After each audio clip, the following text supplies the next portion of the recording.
ইলিশ তো অনেক খেয়েছেন, আমি যেভাবে রান্না করব আজকে সেভাবে রান্না করে একটু খেয়ে দেখেন, কেমন লাগে অবশ্যই কমেন্টসে জানাবেন। আসসালামু আলাইকুম, এমএন কুকে আপনাদের স্বাগত জানাচ্ছি। এখানে আমি 2টা মাঝারো সাইজের ইলিশ নিয়েছি। এখন আমি ইলিশগুলো কেটে নিব আর রান্না করব সরষে বাটা দিয়ে। সরষে বাটা দিয়ে ইলিশ অনেক খেয়েছেন, তবে আমি যেভাবে রান্না করেছি এভাবে একবার খাওয়ার অনুরোধ রইল। আশা করি পুরো ভিডিওটা জুড়ে থাকবেন, আপনাদের ভালো লাগবে। আমি এখানে একটা ইলিশের পুরাটুকু নিব আর একটা ইলিশের কিছু অংশ নিয়েছি।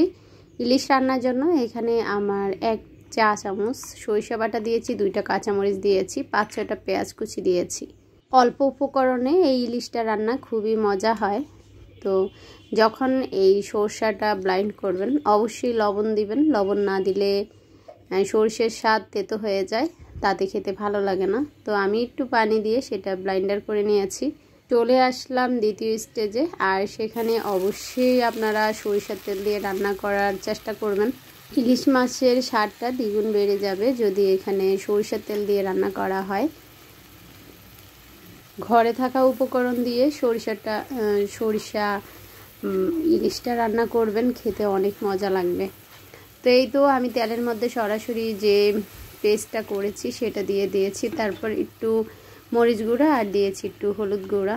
যেহেতু আমি এখানে লবণ অ্যাড করেছি তাই লবণের পরিমাণ একটু বুঝে শুধু পরের বার দিবেন। মশলাটা ভালো করে কষিয়ে যখন আমি দেখেছি মশলাটা কষানো হয়েছে তখন আমি এখানে ইলিশগুলা অ্যাড করে দিলাম। এই পর্যায়ে ইলিশগুলা একদমই বেশি একটা নাড়াচাড়া করা যাবে না, ইলিশটা কিন্তু আস্তে আস্তে সেদ্ধ হয়ে আসবে। যারা একদম নতুন রাঁধুনি আমি আশা করি এইভাবে রান্না করে দেখবেন, পরিবারের সবাই আপনার রান্নার প্রশংসা করবে। আজ অনেক দিন পর একটা ভিডিও আপলোড করলাম। আসলে কুকিং চ্যানেলটা শখ করেই খুলেছি, কিন্তু সেখানে ভিডিও আপলোড করাই হয়নি। তো যাই হোক, এখানে আমার মনে হয়েছে আর একটু মরিচ দিলে কালারটা সুন্দর হবে, একটু ঝাল ঝাল হবে। তার জন্য দেখতে পেয়েছেন আমি একটু মরিচ গুঁড়া দিয়েছি। সেটা আসলে ইলিশটা যখন উল্টাবো তখন এই মরিচটা আস্তে মশলার সঙ্গে মিশে যাবে। তো এই তো মাছটা উল্টিয়ে আমি কিন্তু ঢাকনা দিয়ে দিয়েছি, আর দেখতেই পাচ্ছেন ইলিশে কিন্তু একটা তেল তেল ভাব বের হয়েছে। এটাতেই কিন্তু ইলিশে যে একটা সুন্দর স্মেল সেটা চলে আসবে। আমার এই ইলিশটা বেশি একটা বড় না, আবার একদমই ছোট না, মাঝারো সাইজের ইলিশটা এইভাবে রান্না করে দেখবেন, খেতে কিন্তু দারুণ লাগবে। আর একটু আলাদা স্মেল পাওয়ার জন্য আমি এখানে 4টা কাঁচামরিচ ফালি করে দিয়েছি। এতে কাঁচামরিচের যে সুন্দর একটা স্মেল সেটা পুরো ইলিশ ছড়িয়ে যাবে।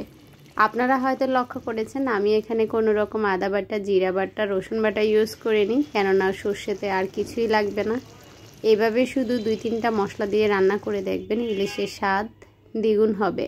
যেহেতু আমি ডাইনিংয়ে সার্ভ করব তার জন্য দেখেন একদম জ্যান্ত মাছের মতো এইভাবেই আমি ইলিশটা সাজিয়ে নিয়েছি।